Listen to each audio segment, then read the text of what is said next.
Welcome to N24 news. Telangana Jagruthi అధ్యక్షురాలు కవిత ప్రభుత్వం GO 4 ను దుర్వినియోగం చేస్తోందని ఆరోపించారు. డిగ్రీ కాలేజీల నియామకాల్లో కాంగ్రెస్ కార్యకర్తలకు అనుకూలంగా వ్యవహరిస్తున్నారని విమర్శించారు. ప్రభుత్వ నియామకాల్లో పారదర్శకత లేకపోవడం ఆందోళన కలిగిస్తోందన్నారు. మరోవైపు 2 లక్షల ఉద్యోగాలు ఇస్తామని హామీ ఇచ్చినా ఇప్పటికీ జాబ్ క్యాలెండర్ విడుదల చేయకపోవడంపై ప్రశ్నించారు. యువతను మోసం చేస్తున్నారని ఆరోపించారు. నిరుద్యోగులకు న్యాయం చేయాలంటే వెంటనే ఉద్యోగాల ప్రకటనలు విడుదల చేయాలని డిమాండ్ చేశారు. నియామకాల్లో అవకతవకలు జరిగితే తీవ్రంగా వ్యతిరేకిస్తామని హెచ్చరించారు. కోసం కూడా ఎంక్వైరీలు మొదలు పెట్టిరట. ఆల్రెడీ చిరుద్యోగులకు ఎవరికి ఇవ్వరు, అంగన్వాడికి ఇయ్యరు, ఆశాకి ఇయ్యరు. వాళ్ళు ఎంత చిన్న ఉద్యోగులైనా వాళ్ళకి రేషన్ కార్డులు ఉండవు. గల్ఫ్లో ఉన్న వాళ్ళకు వాళ్ళకు వీకేస్తున్నారు రేషన్ కార్డులు. మళ్ళీ ఇప్పుడు కొత్తగా ఏదో ప్రైవేట్లో బట్టల దుకాణంలో అన్నో ఎన్నో 10-15 వేలకు జీతం చేసుకునేటోళ్ళ వాళ్ళ రేషన్ కార్డులు కూడా పీకేసేటటువంటి ప్రయత్నం చేస్తున్నారు. ఈ ప్రభుత్వానికి హెచ్చరిక చేస్తూ ఉన్నాం. మీరు పదే బీఆర్ఎస్ గవర్నమెంట్ రేషన్ కార్డులు ఇవ్వలేదు, మేము ఇస్తామని చెప్పి వచ్చిండ్రు. ఇప్పుడున్నటువంటి 1,10,00,000 రేషన్ కార్డులలో దాదాపు ఈ రాష్ట్రంలో 3 కోట్ల మంది బియ్యం తీసుకుంటా ఉన్నారు. మీరు కొత్తగా 5 లక్షలు ఇచ్చినామని చెప్తారు. ఇప్పుడు ఇచ్చి 5 లక్షలు ఇచ్చినట్టే కుడి చేతిని ఇచ్చి ఎడమ చేతిని గుంజుకున్నట్టు 10-15 లక్షలు తీసేసేటటువంటి ప్రణాళిక మీరు పెట్టుకొని గ్రామాలలో సర్వే చేస్తున్నారు. ఆ సర్వే తక్షణం ఆపాలే.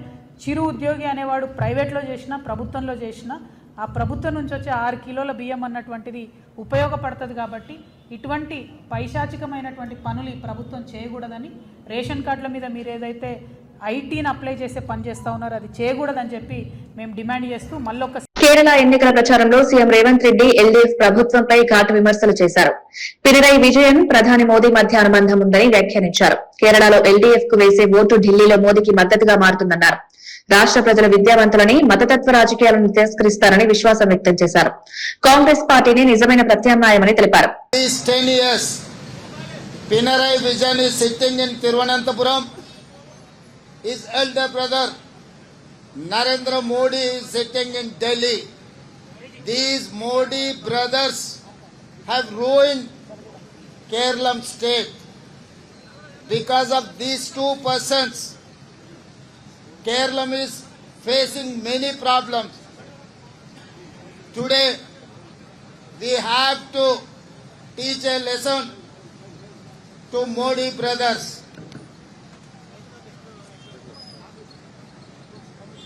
Today, I wanted to appeal Kerala people, if you are going to vote LDF or Pinarayi Vijayan, the vote is going to reach Narendra Modi in Delhi. It is nothing but Pinarayi Vijayan is nothing but Narendra Modi, shadow Narendra Modi brother. There is no difference between Narendra Modi and Pinarayi Vijayan. So Kerala people are intelligent people. Kerala people are educated people. They have never allowed communal people into Kerala. CPI జాతీయ కార్యదర్శి K Narayana మావోయిస్టులకు ప్రధాన ప్రవాహంలోకి రావాలని పిలుపునిచ్చారు. ఎడమ భావజాలని నమ్మేవారు ప్రజాస్వామ్య రాజకీయాల్లో చేరాలని సూచించారు. తిరిగి సమాజంలో కలిసే వారికి పార్టీ మద్దతునిస్తుందని హామీ ఇచ్చారు. మావోయిస్టులను హింసించడం సమస్యకు పరిష్కారం కాదని కేంద్ర విధానాన్ని విమర్శించారు. శాంతియుత మార్గాల్లో సమస్యలను పరిష్కరించాలని సూచించారు. ప్రజాస్వామ్య వ్యవస్థలో మార్పు సాధ్యమన్నారు. తిరిగి రావాలనుకునే వారికి అవకాశాలు కల్పించాలన్నారు. హింసకు బదులు చర్చల ద్వారా పరిష్కారం సాధ్యమని పేర్కొన్నారు. ఆర్ఎస్ఎస్ అజెండాను ఈ రోజు పార్లమెంట్ లో ఇంప్లిమెంట్ చేయాలని బిల్లు పెట్టబోతుంది. దీనికి గాను ఇండియా బ్లాక్ కూటమి నాయకులము అన్ని పార్టీల వారం కూడా ఈ రోజు ఎఫ్సిఆర్ఏ బిల్ ని ఇంకా తీసుకోవాలని చెప్పి ఇక్కడ ఈ యొక్క ధర్నా చేయడం జరిగింది. కాబట్టి ఎట్టి పరిస్థితుల్లో కూడా ఈ రోజు ఎఫ్సిఆర్ఏ బిల్ ని ఇంట్రడ్యూస్ చేయకుండా చూడాల్సిందిగా, ఎందుకంటే దీనివల్ల ఎన్నో ఎన్జిఓ సంస్థలు ఈ రోజు మైనార్టీలకు సంబంధించిన ఎన్జిఓ సంస్థల మీద వేటు వేయాలన్న ఒక ఉద్దేశంతో ముందుకు పోతుంది. ఎట్లా అడ్డుకుంటారు మీరు? డెఫినెట్ గా దీన్ని ప్రొటెక్ట్ చేస్తాం. హౌస్ లో ఆ బిల్ ని ఈ రోజు మకర్ ద్వార్ దగ్గర చేసినాం. డెఫినెట్ గా స్పీకర్ గారు టైం తీసుకుని ఈ బిల్లులో పెట్టిన అంశాల మీద చర్చ చేస్తాం. చర్చ చేసి ఎట్టి పరిస్థితుల్లో కూడా మైనార్టీ సోదరులకు ఈ దేశంలో అన్యాయం కాకుండా ఏదైతే ఆర్ఎస్ఎస్ అజెండా ఉందో దాన్ని తీసుకొచ్చి ఇక్కడ పార్లమెంట్ లో ఈ ప్రభుత్వం ఇంప్లిమెంట్ చేయాలని చూస్తూ దాన్ని మేము తప్పుగా చూస్తాం. అసెంబ్లీలో కాంగ్రెస్ ఎమ్మెల్యేల ప్రవర్తనపై బీఆర్ఎస్ ఎమ్మెల్యే తీవ్ర విమర్శలు చేశారు. సభను బూతుల వేదికగా మార్చారని ఆరోపించారు. హరీష్ రావుపై బాడీ షేవింగ్ చేస్తూ అసభ్యంగా మాట్లాడుతున్నారన్నారు. విప్ ఆది శ్రీనివాస్ తీరుపై కూడా ప్రశ్నలు లేవనెత్తారు. కాళేశ్వరం ప్రాజెక్టుపై తప్పుడు ప్రచారం చేస్తున్నారని విమర్శించారు. సభలో చర్చల స్థాయి దిగజారడం ప్రజాస్వామ్యానికి మంచిది కాదన్నారు. ప్రతిపక్షాన్ని గౌరవించేలా వ్యవహరించాలని సూచించారు. అసెంబ్లీ గౌరవాన్ని కాపాడాలని కోరారు. పనులకు కంప్లీట్ చేసింది 9%. పోనీ కిలోమీటర్స్ చూద్దామా? కిలోమీటర్స్ ఏమన్నారు? ఇప్పుడు ఇంతకుముందు చదివినా కదా, 68 కిలోమీటర్లేమో ప్లాన్లో, 44 కిలోమీటర్లు నాన్ ప్లాన్లో, అంటే 112 కిలోమీటర్లు. ఎంత వర్క్స్లో 2070 కిలోమీటర్లు శాంక్షన్ చేస్తే 112 కిలోమీటర్లు కంప్లీట్ చేసినామని ఆయన్నే చెప్పిండేది. అది ఎంత? 5% కిలోమీటర్ల లెక్క తీసుకుంటే. అది 2.5 సంవత్సరాలలో. సంవత్సరంకు తీసుకుంటే 2.5%. 2070 కిలోమీటర్లు శాంక్షన్ చేస్తే కొత్తవి 112 కిలోమీటర్లు కంప్లీట్ చేశారు. 5%. అవి కంప్లీట్ చేయాలంటేనే ఇంక 20 ఏళ్ళు కావాలి ఇళ్ళకి లెక్కక. మరి అంతే కదా. ఇదే పద్ధతి నమ్మకి ఇట్లా మీరు పైసలు రిలీజ్ చేయకుండా సంవత్సరానికి 1000 కోట్లు ఇస్తాం అంతకంటే కాదు అంటే 20 సంవత్సరాలు పడుతుంది మీరు ఇప్పుడు శాంక్షన్ చేసిన వర్క్స్ కంప్లీట్ చేయడానికి. పోనీ దీంట్లో పాతవి కూడా కొన్ని చేసినామన్నారు. అవి ఎన్ని చేసిర్రు? పాతవి సేమ్ 300 కిలోమీటర్లు వేసుకుందాం. పాతవి కొత్తవి కలిపి వాళ్ళు ఎన్ని కిలోమీటర్ల పని చేసారు అంటే 300 కిలోమీటర్లు పని చేసారు మొత్తం రాష్ట్రంలో. అంటే 300 కిలోమీటర్లు అంటే ఏంది? మన నియోజకవర్గాలు 100 ఉంటాయి, 19 అర్బన్ తీసేస్తే. అంటే కిలోమీటర్ ఒక్కొక్క నియోజకవర్గంలో యావరేజ్గా 3 కిలోమీటర్ల పని చేసిర్రు వీళ్ళు. అది రిన్వల్స్, కొత్తవి, వైడనింగ్స్ అన్ని కలిపి 2.5 సంవత్సరాల కాలంలో 3 కిలోమీటర్ల పని. అంటే ఒక సంవత్సరంకు తీసుకుంటే 1 కిలోమీటర్ పని చేసిర్రు R&Bలో. ఇగో ఇది నేను చెప్పింది కాదు, ఇది ఆయన చెప్పింది, R&B మంత్రి గారు చెప్పింది. దయచేసి ఫోటో తీసుకోండి, మీ అందరు కూడా పంపిస్తాయి. నేను R&B మంత్రి గారు వాళ్ళ కాంగ్రెస్ ఎమ్మెల్యే అడిగిన క్వశ్చన్కి ఇచ్చిన ఆన్సర్లో వాస్తవం కూడా అదే. అందుకే రోడ్లు ఎక్కడ చూసినా గుంతలు గుంతలు ఉంటున్నాయి. ఎందుకు ఉంటున్నాయి అంటే ఇది రీజన్. బీఆర్ఎస్ నేత చిరుమర్తి లింగయ్య కాంగ్రెస్ ప్రభుత్వంపై తీవ్ర స్థాయిలో విరుచుకుపడ్డారు. కేటీఆర్, హరీష్ రావులపై విమర్శలు చేస్తే ఊరుకోబోమని హెచ్చరించారు. వేముల వీరేశం అక్రమ పట్టాలు, ఇసుక దందాలపై ఆరోపణలు చేశారు. ఆయన బినామీలా వ్యవహరిస్తున్నారని విమర్శించారు. కాంగ్రెస్ ప్రభుత్వం దళితులు, రైతులను వంచిందన్నారు. ఎన్నికల హామీలు అమలు చేయడంలో పూర్తిగా విఫలమైందని ఆరోపించారు. మాట్లాడలేదు. దయచేసి ఆదిశీనూరు గారు కానీ ఐలయ్య గారు కానీ సబ్జెక్ట్ మీద మాట్లాడండి. ఐలయ్య గారి కాన్స్టిట్యూన్సీలో కూడా మన గంధమల్ల ఎక్కడి నుంచి వస్తాయి నీళ్ళు? కాళేశ్వరం కాదా? అరే ఇంత బేసిక్స్ తెలియకుండా సరే పార్టీలలో ఉన్నాం, మీ సిద్ధాంతం మీరు చెప్పాలి, కానీ ఎప్పుడు అన్ని తప్పు అని చెప్పి మీ కాన్స్టిట్యూన్సీకి వస్తున్న నీళ్ళు కూడా కాళేశ్వరం నీళ్ళు వస్తుంటే కాళేశ్వరం కూలిపోయింది అని చెప్పేసి ఇంకా ఇరిగేషన్ మంత్రి అయినటువంటి మాజీ ఇరిగేషన్ మంత్రి హరీష్ రావు గారి మీద అసభ్యంగా మాట్లాడడం ఇది పద్ధతి కాదు. అసలు అసెంబ్లీని మీరు ఎట్లా వాడుకుంటున్నారంటే కేవలం బూతులు మాట్లాడడానికి, అసభ్యంగా మాట్లాడడానికి, వ్యక్తిత్వ హననం చేయడానికే మీరు అసెంబ్లీని వాడుకుంటా ఉన్నారు. మీ అందరికీ కాంగ్రెస్ ఎమ్మెల్యేలకు విషయం చెప్పాలి. మీకు చాలా మంది కాంగ్రెస్ సర్పంచులు చెప్తా ఉన్నారు, మా ఎమ్మెల్యేలు ఆడ పాలసీలు చేస్తలేరు సార్, ఇక్కడ వచ్చి మీరు మా పనులలో ఏలు పెడతా ఉన్నారు సార్ అని చెప్తా ఉన్నారు. చాలా మంది కాంగ్రెస్ సర్పంచులు బాధపడతా ఉన్నారు. ఇవాళ వాళ్ళని మీరు పని చేసుకోనిట్లేదు. ప్రతి గ్రామ పంచాయతీకి నాయకుడు ఒక గ్రామ సర్పంచ్ నిర్ణయం తీసుకోవాలి. దయచేసి మీ అందరినీ కోరుతా ఉన్నా, పోయి దాంట్లో ఏలు పెట్టకండి. మీరు చేయాల్సిన పని అసెంబ్లీలో ఎక్కువ ఉంటుంది. మీకు ఇక్కడ అసెంబ్లీలో పని చేయకుండా అక్కడ పోయి ఏలు పెట్టడము, లేకపోతే బూతులు వాడడము, మీరు చేయాల్సిన పని మీరు చేయకుండా వేరే పనిలో ఏలు పెట్టుకుంటూ అపోజిషన్ పార్టీ వాళ్ళనేమో అసభ్యంగా మాట్లాడడం. అసెంబ్లీలో జరిగిన పరిణామాలపై బీఆర్ఎస్ ఎమ్మెల్యే పాడి కౌశిక్ రెడ్డి స్పందించారు. 100 కోట్ల మైనింగ్ స్కామ్ నుంచి ప్రజల దృష్టిని మళ్లించడానికి తనను టార్గెట్ చేస్తున్నారని ఆరోపించారు. మైనింగ్ అక్రమాలపై హౌస్ కమిటీ ఏర్పాటు చేసి పూర్తి స్థాయి విచారణ జరపాలని డిమాండ్ చేశారు. మంత్రి పొంగులేటి శ్రీనివాస్ రెడ్డిని వెంటనే బర్తరఫ్ చేయాలని కోరారు. తనపై ఎన్ని కేసులు పెట్టినా, ఎన్ని కమిటీలు వేసినా వెనక్కి తగ్గేది లేదన్నారు. ఫిట్టెస్ట్ ఇన్ ద కంట్రీ ఉంటే నేను ఫిట్టెస్ట్ ఇన్ ద కంట్రీ అంటే క్రికెట్ ఆడుతున్నాడు, ఫిట్నెస్ టెస్ట్లు ఉంటాయి, ఫిట్టెస్ట్ ఇన్ ద కంట్రీ ఉంటుంది. నా ఫిట్నెస్ మీద, నా రూపం మీద కూడా నువ్వు ఏడిస్తే నేను ఏం చేయాలి? దానికి బాడీ షేమింగ్ ఉంటుంది.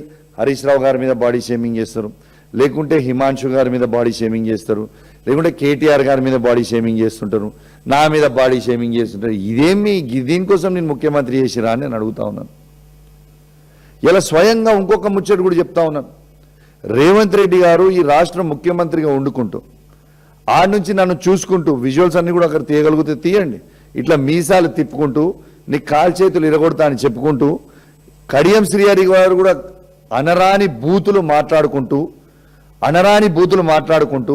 ఇలా కాలు చేతులు ఇరగొడతామని చెప్తుంది. మరి వాళ్ళ ఎథిక్స్ కమిటీకి రారా? ఖచ్చితంగా రేపు ఎథిక్స్ కమిటీ ఫామ్ అయిన తర్వాత ఇవన్నీ ఎవిడెన్స్ తరలి మేము కూడా బీఆర్ఎస్ పార్టీ పక్షాన అందరి మీద ఎవరెవరు ఏమేమి మాట్లాడారు, ఏ ఎమ్మెల్యే ఎంతమంది మాట్లాడారు, కాంగ్రెస్ పార్టీ నుంచి మొత్తం తీసి రెడీగా పెట్టుకున్నాం, మేము కూడా కంప్లైంట్ ఇస్తాం. రెండోది, అసలు మా పార్టీ నుంచి ఎవరన్నా ఒక్కరన్నా ఇట్లాంటి భాష మాట్లాడినరా ఒక్కసారి మీరు ఆలోచన చేయాలని నేను విజ్ఞప్తి చేస్తా ఉన్నాను. ఇలా దళితుల గురించి మాట్లాడుతూ ఉన్నాను. అసలు నేను ఛాలెంజ్ కడుతున్నా, ఈ అసెంబ్లీ ఫామ్ అయినాక, కొత్తగా అసెంబ్లీ ఫామ్ అయిన తర్వాత దళితుల గురించి, దళిత బంధు గురించి నేను మాట్లాడినంత ఏ ఒక్క ఎమ్మెల్యే అయినా నాకంటే ఎక్కువ దళిత బంధు గురించి ఈ అసెంబ్లీ సెషన్లలో ఫామ్ అయిన ఫస్ట్ సెషన్ నుంచి మొన్నటి సెషన్ వరకు నాకంటే ఎక్కువ దళితుల గురించి అసెంబ్లీలో ఎవరైనా మాట్లాడుంటే నా ముక్కు భూమికి రాకుతాను. ప్రతి అసెంబ్లీ సెషన్లో దళితుల గురించి, దళిత బంధు గురించి, మా దళితులకి దళిత బంధు ఎందుకు ఇస్తలేవు, మా హుజురాబాద్ నియోజకవర్గంలో పైలట్ ప్రాజెక్ట్ ఇచ్చింది ముర్షిదాబాద్ లో జరిగిన సభలో ఎంఐఎం అధినేత అసదుద్దీన్ ఓవైసీ సంచలన వ్యాఖ్యలు చేశారు. తమకంటూ నాయకత్వం ఉన్న సమాజమే నిజమైన అభివృద్ధి సాగిస్తుందన్నారు. ప్రస్తుతం ముస్లింలను కేవలం ఓటింగ్ మిషన్లుగా ఉపయోగిస్తున్నారని విమర్శించారు. రాజకీయ పార్టీలకు బలంగా నిలబడితేనే తమ గొంతును వినిపిస్తుందని పిలుపునిచ్చారు. తమ హక్కుల కోసం ఐక్యంగా పోరాడాలని సూచించారు.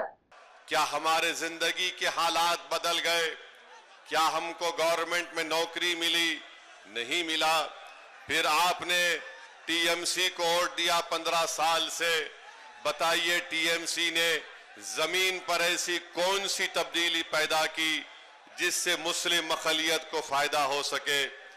आज आप देख रहे हैं कि हमारे पास लीडरशिप नहीं है, हम सिर्फ वोट डालने वाली एक मशीन हमको बना दिया गया, हम दूसरों को वोट डालते आए हैं। आज ओवैसी आपके दरमियान में आकर आपसे अपील कर रहा है कि आप 50 साल से दूसरों को वोट देते आए, अब की बार आपको हुमायूं कबीर को वोट देकर अपने भाई को, अपने बेटे को कामयाब करना है। याद रखिए, लीडरशिप आपकी होगी तो आवाज भी आपकी उठाई जाएगी। కళ్యాణ లక్ష్మి చెక్కుల పంపిణీ కార్యక్రమంలో లబ్ధిదారులు తమ సమస్యలను వ్యక్తం చేశారు. తమకు ఇవ్వాల్సిన తులం బంగారం గురించి మాజీ మంత్రి తలసాని శ్రీనివాస్ యాదవ్ ను నిలదీశారు. అల్లులు బంగారం ఎక్కడా అని అడుగుతున్నారని ఆవేదన వ్యక్తం చేశారు. ప్రభుత్వం ఇచ్చిన హామీ ఇంకా అమలు కాలేదని ప్రశ్నించారు. దీనిపై స్పందించిన తలసాని పేదలు ఆశగా ఎదురు చూస్తున్నారన్నారు. ప్రభుత్వం వెంటనే స్పందించి హామీని అమలు చేయాలని డిమాండ్ చేశారు. ప్రభుత్వం ఏంటంటే, ఒకవేళ మా ప్రభుత్వం వస్తే ఈ కార్యక్రమాలు చేస్తామన్నప్పుడు చేయాలి. పబ్లిక్ కు ఆస్పిరేషన్స్ ఎట్లుంటాయంటే ఇస్తారేమో కదా అనేటువంటి ఒక కాన్ఫిడెన్స్ ఉంటుంది. అది వాళ్ళు అడిగే డిమాండ్ కూడా కాదు, మీరు చెప్పిన డిమాండ్. కాబట్టి వీరంతా తొందరగా ఇస్తే బాగుంటుందని నా సూచన. ఎందుకంటే చాలా మంది వెయిట్ చేస్తారు. దీంట్లో పేద మధ్యతరగతి కుటుంబాల వాళ్ళందరూ కూడా వెయిట్ చేస్తారు. కాబట్టి ఒకవేళ ఇస్తే వాళ్ళకే బాధ్యత ఉంటుంది, లేకపోతే అల్టిమేట్గా అనుభవిస్తారు. ఒకవేళ మా ప్రభుత్వం వస్తే ఈ కార్యక్రమాలు చేస్తామన్నప్పుడు చేయాలి. పబ్లిక్ ఆస్పిరేషన్స్ ఎట్లుంటాయంటే ఇస్తారేమో కదా అనేటువంటి ఒక కాన్ఫిడెన్స్ ఉంటుంది. అది వాళ్ళు అడిగే డిమాండ్ కూడా కాదు, మీరు చెప్పిన డిమాండ్. కాబట్టి మీరంతా తొందరగా ఇస్తే బాగుంటుందని సూచన. ఎందుకంటే చాలామంది వెయిట్ చేస్తున్నారు. దీంట్లో పేద మధ్యతరగతి కుటుంబాల వాళ్ళందరూ కూడా వెయిట్ చేస్తున్నారు. కాబట్టి ఒకవేళ ఇస్తే వాళ్ళకే బాధ్యత ఉంటుంది, లేకపోతే అల్టిమేట్గా అనుభవిస్తారు.